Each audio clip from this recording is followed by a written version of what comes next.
Hello வணக்கம் friends, welcome to மாணவன் academy. நம்ம பார்த்தீங்கன்னா 6ஆம் வகுப்பு இயல் 1 மற்றும் இயல் 2ல் இருந்து என்னென்ன கொஷின் கேட்பாங்க, எப்படி கொஷின் கேட்பாங்கன்னு சொல்லிட்டு பார்த்துட்டோம்.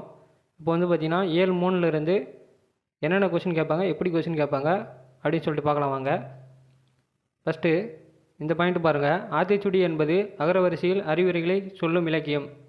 இந்த பாயிண்ட் படிச்சுக்குங்க. ஏன்னா ஔவையார் வந்து சிலபஸில் ஸ்ட்ரைட்டாக கவர் ஆகிறதுனால இந்த பாயிண்ட் படிச்சுக்குங்க, முக்கியமானது. அடுத்து பாருங்கள், ஸ்ட்ரெயிட்டாக சொற்பொருள் போயிடுங்க. சொல்பொருளில் பார்த்தீங்கன்னா இயன்றவரை என்ற சொல்லின் பொருள் முடிந்தவரை. அடுத்து ஒருமித்து என்ற சொல்லின் பொருள் ஒன்றுபட்டு. அடுத்து ஔடதம் என்ற சொல்லின் பொருள் மருந்து. இந்த சொல்பொருள் வந்து எல்லா ஏழும் படிச்சுங்க, ரொம்ப முக்கியமானது. அடுத்து பாருங்கள், அடுத்து சரியான விடையை தேர்ந்தெடுத்து எழுதுக. இதில் வந்து பார்த்திங்கன்னா உடல் நோய்க்கு டேஷ் தேவை. விடை ஔடதம்னா மருந்து. அடுத்து பாருங்கள், நண்பர்களுடன் டேஷ் விளையாடு, ஒருமித்து விளையாடு. அடுத்து பாருங்கள், 3வது கொஷின், கண்டறி என்னும் சொல்லை பிரித்து எழுத கிடைப்பது கண்டு ப்ளஸ் அறி. அடுத்த கொஷின் பாருங்கள், ஓய்வறை என்னும் சொல்லை பிரித்து எழுத கிடைப்பது விடை ஓய்வு ப்ளஸ் அற. அடுத்த கொஷின் பாருங்கள், ஏன் ப்ளஸ் என்று என்பதை சேர்த்து எழுத கிடைக்கும் சொல் விடை ஏன் என்று. அடுத்த கொஷின் பாருங்கள், ஔடதம் ப்ளஸ் ஆம் என்பதை சேர்த்து எழுத கிடைக்கும் சொல் விடை ஔடதமாம். அடுத்து பாருங்கள், எதிர்ச்சொற்களை பொறுத்துக. அதாவது இது எதிர்ச்சொற்களில் வந்து ஸ்ட்ரெயிட்டாக சிலபஸில் கவர் ஆகுது, இது நல்லா பார்த்துக்குங்க.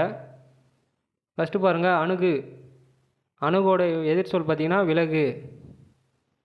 அணுகுனா விலகு. அடுத்து பாருங்கள், ஐயம்னா தெளிவு. அடுத்து பாருங்கள், ஊக்கம் சோர்வு. அடுத்து பாருங்கள், உண்மை பொய்மை. இது வரைக்கும் படிங்க. அடுத்து பாருங்கள், இது பார்த்திங்கன்னா சொற்களை சரியான வரிசையில் அமைத்து எழுதுக அப்படின்னு சொல்லிட்டு கொஸ்டின் கேட்கலாம். இது வந்து சிலபஸில் இருக்குது, இது ஒரு வாட்டி பார்த்துக்குங்க. அதாவது அறிவியல் சிந்தனை கொள் அப்படின்னு சொல்லிட்டு வரும். அறிவியல் சிந்தனை கொள் அப்படின்னு வரும். ரெண்டாவது பாருங்கள், ஐயம் தெளிந்து சொல். ஐயம் தெளிந்து சொல். அடுத்து பாருங்கள், ஏன் என்று கேள். ஏன் என்று கேள் அப்படி வரும். அடுத்து பாருங்கள், என்றும் அறிவியலே வெல்லும். என்றும் அறிவியலே வெல்லும். இதுதான் சரியானது. இது வரைக்கும் பார்த்துக்குங்க. அடுத்து பாருங்கள்,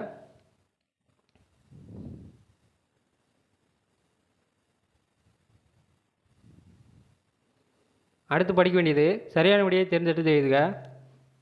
இது பார்த்திங்கன்னா மனிதன் எப்பொழுதும் உண்மையே உரைக்கின்றான்.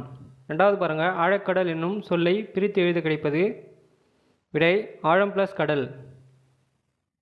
3வது கொஷின் பாருங்கள், விண்வெளி என்னும் சொல்லை பிரித்து எழுத கிடைப்பது விண் ப்ளஸ் வெளி. அடுத்த கொஷின் பாருங்கள், நீலம் ப்ளஸ் வான் என்பதை சேர்த்து எழுத கிடைக்கும் சொல் விடை நீலவான். அடுத்த கொஷின் பாருங்கள், இல்லாது ப்ளஸ் இயங்கும் என்பதனை சேர்த்து எழுத கிடைக்கும் சொல் விடை இல்லாது இயங்கும்.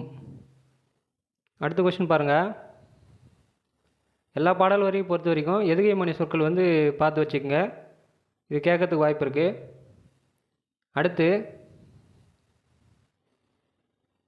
அடுத்து படிக்க வேண்டியது பார்த்திங்கன்னா இந்த கலை சொற்கள்லாம் தெரிஞ்சு வச்சுங்க. ரோபோ என்ற சொல்லின் பொருள் இதெல்லாம் என்னன்னு தெரிஞ்சுங்க. ரோபோனா எந்திர மனிதன் அப்படின்னு சொல்லலாம்.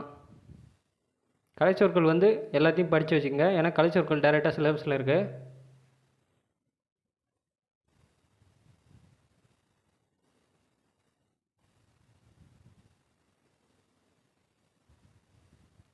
அடுத்து சரியான விடையை தேர்ந்தெடுத்து எழுதுக.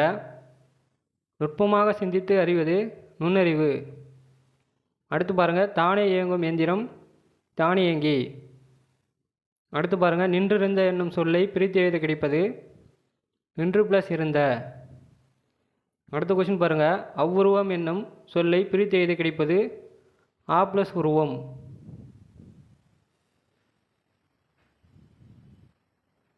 அடுத்த கொஷின் பாருங்கள். மருத்துவம் ப்ளஸ் துறை என்பதை சேர்த்து எழுத கிடைக்கும் சொல். விடை மருத்துவத்துறை. அடுத்து என்ன படிக்கணும் பாருங்கள். 6வது கொஷின். செயல் ப்ளஸ் இயக்க என்பதை சேர்த்து எழுத கிடைக்கும் சொல். விடை செயல் இயக்க. 7வது கொஷின். நீக்குதல் என்னும் சொல்லின் எதிர் சொல். விடை சேர்த்தல். அடுத்த கொஷின் பாருங்கள். எளிது என்னும் சொல்லின் எதிர் சொல். விடை அரிது. அடுத்து பாருங்கள். கோடிட்ட இடங்களை நிரப்புக. இது ஒரு வாட்டி பார்த்து வச்சுக்கோங்க, இதுவும் கேட்க வாய்ப்பு இருக்குது.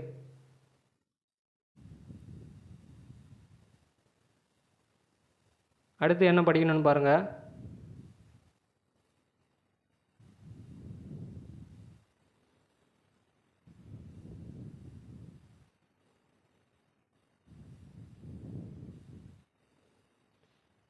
எல்லா இயலில் பொறுத்த வரைக்கும் இலக்கணம் வந்து புக் பேக்கில் இருக்கும். இந்த இலக்கணம் வந்து ஃபுல்லாக படிச்சுக்கங்க. ஏன்னா புது சிலபஸ் வந்து பார்த்திங்கன்னா ஃபுல்லாக இலக்கணம் தான் வந்து கவர் ஆகுது. அதனால் பார்த்திங்கன்னா எல்லா இயலிலும் வந்து இலக்கணம் ஃபுல்லாக படிச்சுக்கங்க.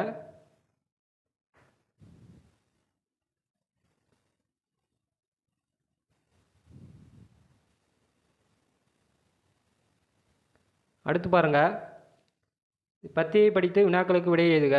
இது வந்து பார்த்திங்கன்னா ஒரு பத்தி கொடுத்து அதிலிருந்து வினாக்கள் கேட்பாங்க. இது வந்து சிலபஸில் இருக்குது. இது எல்லா இயலுக்கும் பின்னாடி வந்து பார்த்திங்கன்னா புக் பேக்கில் இருக்கும். இது படித்து வச்சுக்கோங்க, இது கேட்க வாய்ப்பு இருக்குது. படிக்கலனாலும் இது ஒரு வாட்டி பார்த்திங்கன்னா உங்களுக்கு ப்ராக்டிஸ் பண்ணிங்கன்னா உங்களுக்கு ஈஸியாக இருக்கும். அடுத்து என்ன படிக்கணும்னு பாருங்கள். இது பாருங்கள். கலைச்சொற்கள் இதிலேருந்து எடுத்து எழுதலாம்.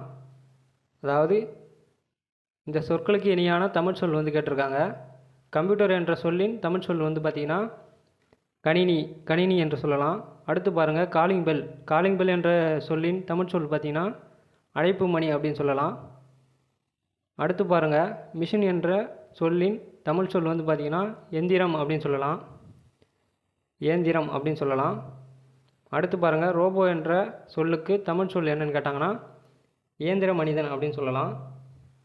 இந்த கலை சொற்கள்லாம் பார்த்து வச்சுக்கோங்க, கேட்கறதுக்கு வாய்ப்பு இருக்குது. அடுத்து